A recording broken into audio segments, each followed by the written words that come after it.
Hello, good evening, everybody. You're welcome to Iben TV broadcast, which is tagged Strong Talk. It's another edition of Iben TV broadcast Strong Talk, and it has always been a blessing to our viewers. Please, if you are joining us for the first time, please share, click on the share button to your friends so they could also view it. Thank you very much. Before us today, it's a very important subject we want to look into. It has become an issue that people take for granted because the knowledge that is needed is not actually seen in that area. So to do justice to that today is a very renowned servant of God, president and founder of Ebenezer Tabernacles International, Apostle Philemon Ehimak. Thank you very much for coming, sir. Thank you very much. Thank you very much for coming. Thank you very much. The pleasure is mine. So the topic today is mentorship. Okay. Mentorship. What's your view about mentorship? Because a lot of persons do not realize the need for it. Some feel you just have to, if you want to be a pastor, whatever you want to be in life, you just have to depend totally on yourself and on God. So what's your view on mentorship? You start by telling us what mentorship is, at least for us to understand what the concept on ground is. Thank you very much, sir. First and foremost, to succeed in life, every individual needs a mentor. A great man said, when you want to develop a bulb, a lighting bulb, you will be doing it on the platform of somebody else. Someone else has done it before. It's better you develop on the person's intelligence. Okay. If you say, okay, let me discover my own light bulb, you may not be someone taken for notice. So it is important everyone has somebody he or she looks up to. Mentorship it makes everything easier for you. It makes you improve on people. So it is important spiritually, it is important in the social circle, in the political scene, in every facet and ramification. It's important to be connected to a mentor. Then let me go back to your question. Then what is a mentor? Well, who is a mentor actually? Mentor? Yes. Or what is mentorship? Mentorship. So who is a mentor? A mentor is someone who has the capacity to guide you on something you want to become. A mentor is someone who has the capacity to guide you on what you plan to become. Okay. So, and then mentorship is the process. A mentor is one who has the capacity to guide you on what you want to become. And then mentorship is the process. That you go through. You are the protege, but you go through mentorship. And in going through mentorship, you have to be a submissive personality. Because for one to be mentored, he has to have the capacity of submissiveness. Because mentorship can actually bridle you of setting of your will. Setting of your will are bridled by mentorship courses. As you hide under the platform to be mentored, you do not have your own will anymore. You are controlled. You yield to another person's control. Thank you very much. Thank you very much, sir. Yeah. Now, that was a very wonderful one.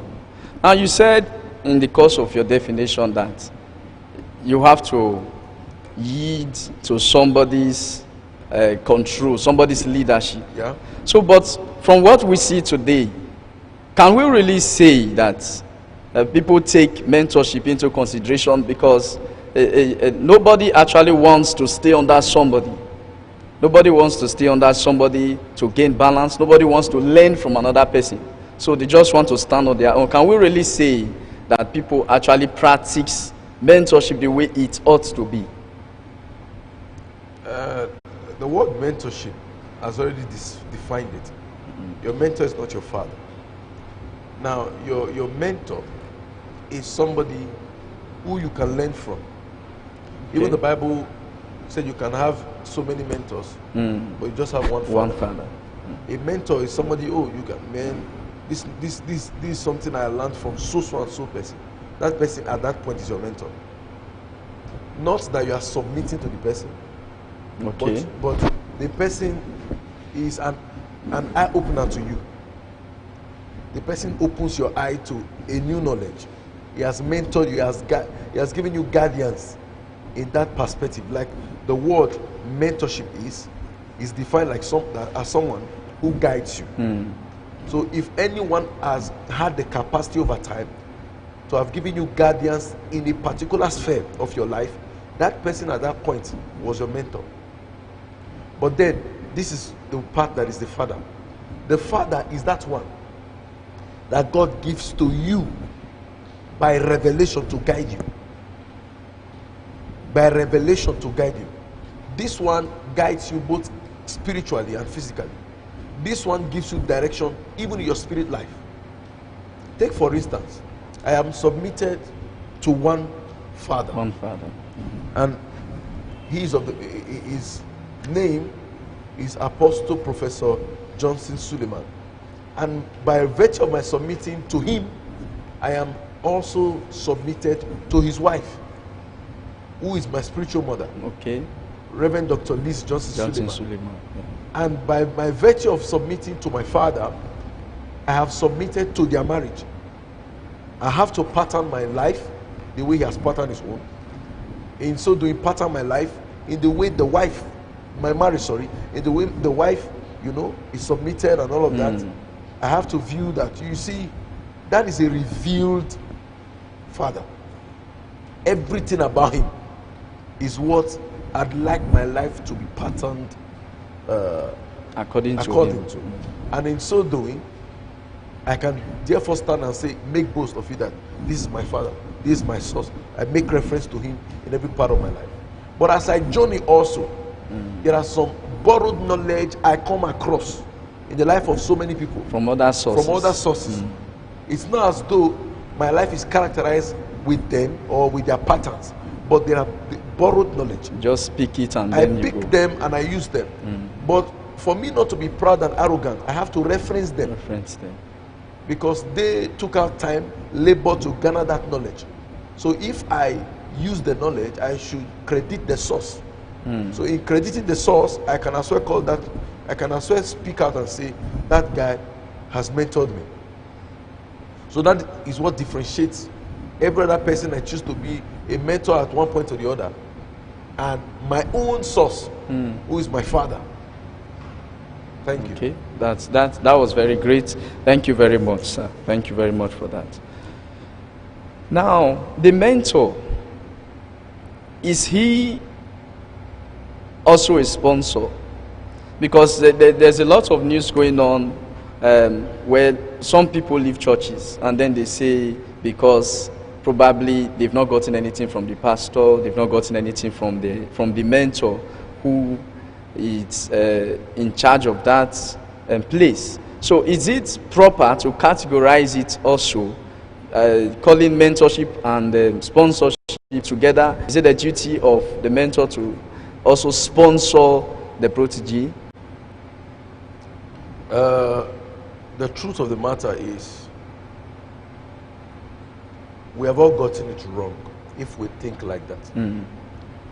Your sponsor is different from your mentor. Mentorship is not sponsorship. Okay. There is no dictionary definition that gives us clarity that your mentor is indebted to the extent of sponsoring you. No. The truth of the matter is, it is his discretion if he has the capacity to sponsor you. It is in his discretion, I repeat. Okay. If he has the capacity To do so. The truth of the matter is what I'm saying. So many persons have gotten this thing wrong, and therefore they have left who God ordained them to be under.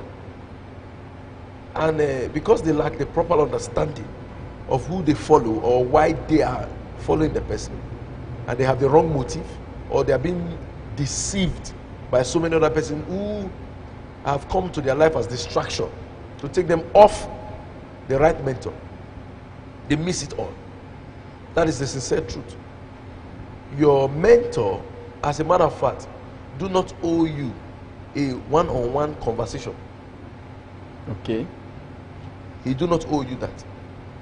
You, from wherever distance you are, you should be able to observe it, because his life at that point becomes a study for you. His life becomes a school for you. And if you can but study him and get the proper knowledge, you get the proper knowledge.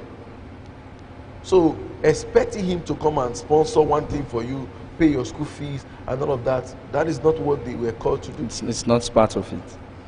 Okay. Thank you very much. Thank you very much, sir. Because we've really gotten it so wrong that it has caused a lot of issues.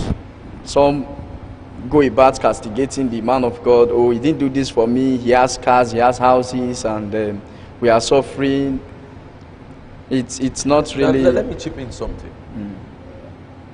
We forget that these people have their own responsibility. The responsibility, yes. They have their own responsibility. Some of them have their own families. They have their own immediate family and even their parents to take care of. You don't expect him to take you as number one priority. Okay. He has his own priority, he has his own goals that he's fighting tooth and nail to achieve. To achieve, yes. And in so doing, you are just not going to be a carry-on baggage for him at that point. But if he has the capacity and the Spirit of God ministers to him to do, he will go ahead and do it. He doesn't owe you. Then you came to submit to him. Like, okay, for instance, one of the VGs we had, after the VG, a young man came to me and said, the Lord inspired him. I quote him, the Lord inspired him to come submit to me, that he has seen me in his dreams several times, and he had come now for submission. And when he came, I said, okay, but I have to pray about it. Now, that I have to pray about, that's a statement that I make to see the content of the person. I take out time. Because who actually will follow you will stand the test of time. Will go through whatever he has to go through to follow you. So I just told him I'll pray about it. That evening, after the vigil, we were still talking when he walked back to me and said, please, he will need transport to go back. I just shook my head. I gave him the money. Just in the first meeting. I gave him the money. I was paying him off.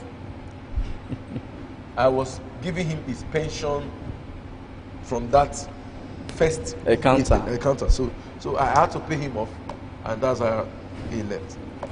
Thank you very much. Yes. So mentorship is not sponsorship. So, in having a mentor, if you do not have a one-on-one conversation with your mentor, okay, can you then have a one-on-one conversation with your father?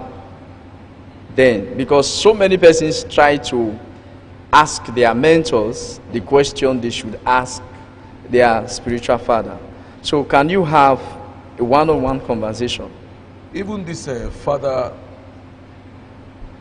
kind of relationship that we're talking about, it takes time. It doesn't happen overnight. I was privileged to have met my father under the ministration of the prophetic. He spoke to me, and on that day he invited me to his office. I was privileged to have been to his office on that first day of my meeting. Okay. But I didn't take that for granted. I placed value on it. I actually made myself scarce for him in his presence. Because I know through economics that scarcity creates value. Okay. I needed that value for him to increase in me.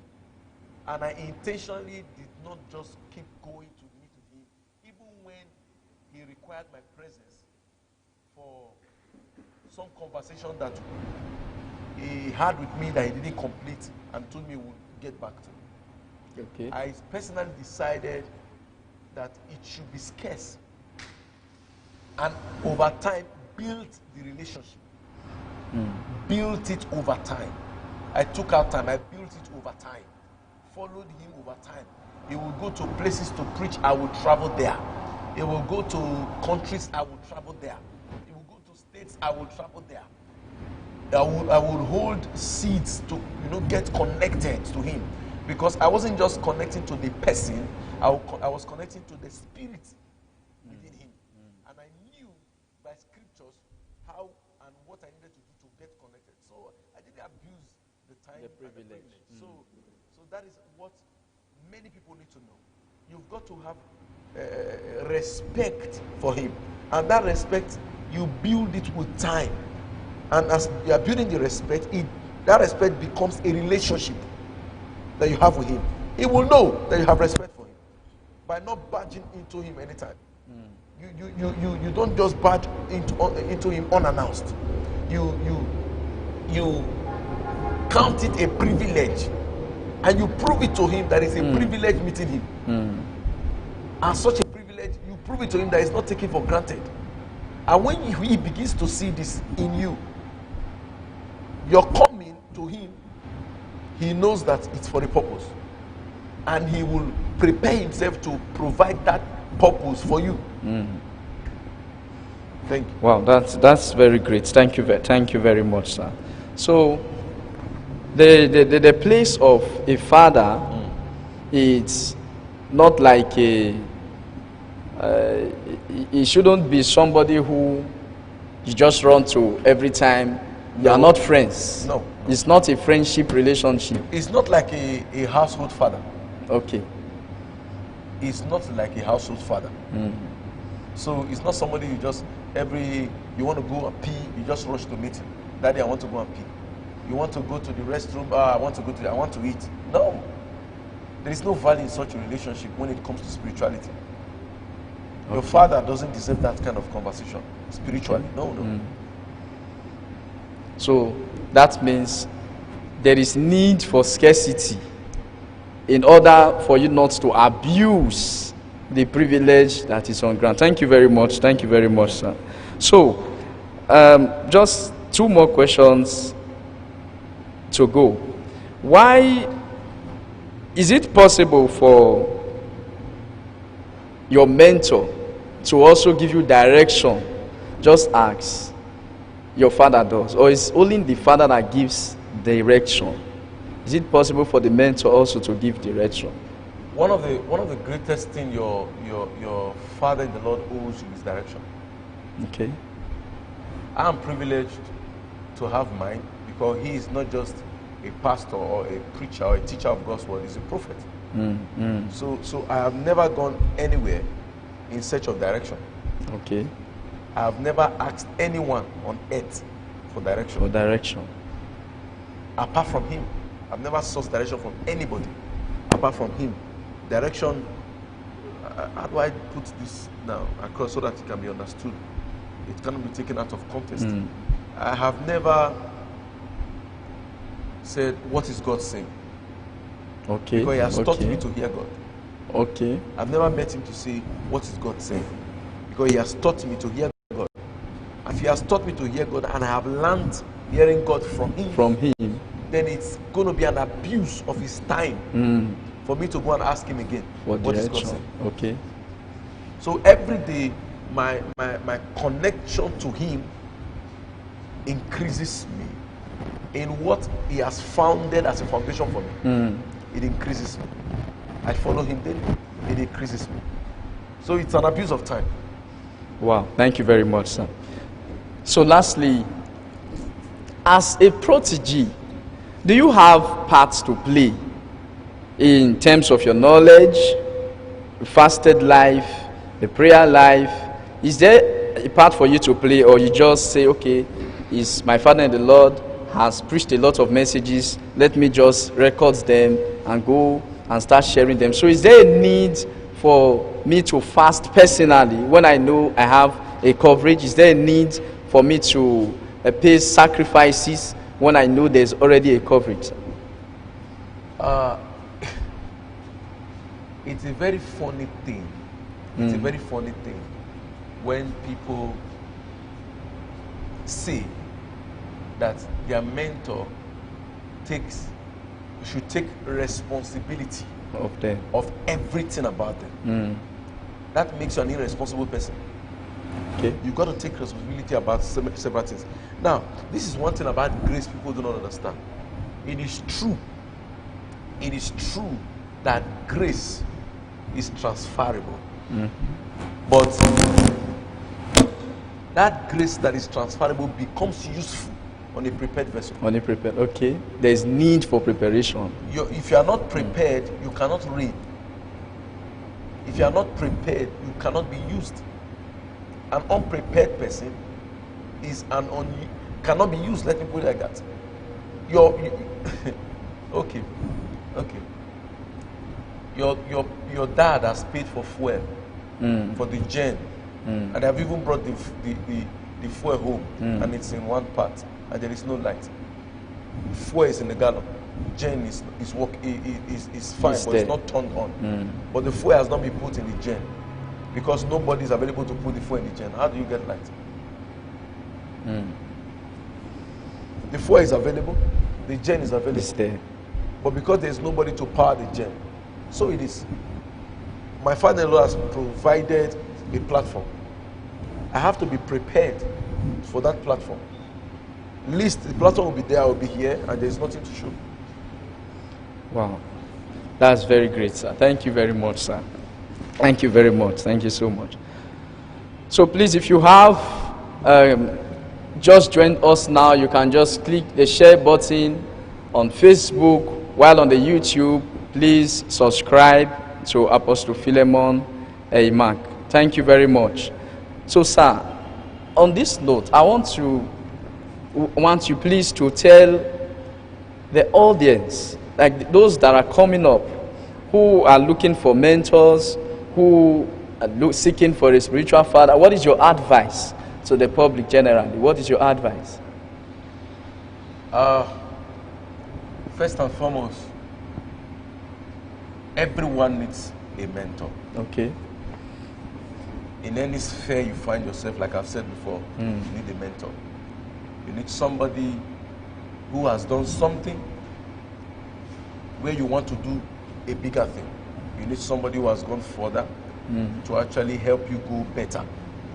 You need to study people's life and see how you can, from their life, improve on your own. On your own, yes. So it is important. You don't have to be proud. Now, this is one thing people do not understand. Mentorship is not age. Okay. Mentorship is not age. Don't say, this person is too small. Though I like what he's doing, but it's too small. I don't think I can't bring myself so low. So low. And again, in mentoring somebody, you as a mentor, you have to understand reciprocation of respect. Somebody who is old enough to be your father comes under you, that person should be respected for him to continually be around you. People do not like to be disrespected. So you have to also understand that as a mentor, to respect people who come around you. And again, as a mentor, you have to count it a privilege. You are not the best. That God connected people around you makes you one that is privileged. It's a privilege, and that should not be taken for granted. You respect people that come around you. You also give them what their desired respect. Most of the times, proteges ask mentors questions and they answer. Mentors also ask proteges questions because there are things you as a mentor may not have known that your protege knows. We learn from each other. And one great strength of a mentor is the ability to understand the weakness of his protege and then become the strength of that person. Wow. Thank you very much. Thank you very much, sir. Sir. So on this note, while we close, I want to especially appreciate you, sir, for creating time to be around. Thank you very much. It was indeed an enlightening moment with you. Thank you very much. And we hope to have you some other time. Viewers all over. I don't know if there's any questions or... Okay. So, you can take questions from our live viewers, and maybe if you want to take a call through, you can call in. If there is any question, please, you can drop the question through the online, or you can use the phone number 09023474626. You can send your questions to that number. You can call that number, sorry, You can drop your questions on the Facebook platform there where you're watching us online. Thank you very much. Thank you, thank you, thank you. So, sir, on this issue of mentorship, it has caused a lot of confusion amongst people. It has caused a lot of confusion amongst people. Some say, I've been with a mentor for years and he's not treating me well. He doesn't want me to be better than him, or he doesn't want people to know about me. It's just about the mentor. So in a case like that, how should that be controlled? Now, some of those people who make such statements, some of them are very greedy. Okay. If you look at the purpose of this statement, maybe they feel that they are not being celebrated. Yes. You are not with your mentor because you need to be celebrated. You are not with your mentor because you need to outshine him. And even if you know better than your mentor, you shouldn't prove it to the people around your mentor. It's not for you to be to prove. It's for God to do or to prove it. So most of the times, it's greediness, selfishness, and ego, pride, arrogance that will make people make such statements. That doesn't want you to rise. Okay, if it doesn't want you to rise, you know, keep it to yourself and pray. Let the Lord give you direction. Okay. Thank you very much, Yeah. sir. Thank you very much, sir. Well, for now, there are no questions for now. Okay. So on this note, as we draw the curtain, I want to celebrate God's servant one more time, Apostle Philemon. Mark, thank you very much for your time. May the Lord strengthen you continually in Jesus' name. Amen. Thank you very much. Special celebration to Iben TV crew and everyone, all our online viewers. Thank you very much for your time. May the Lord be with you. We see you same time next week. Bye for now.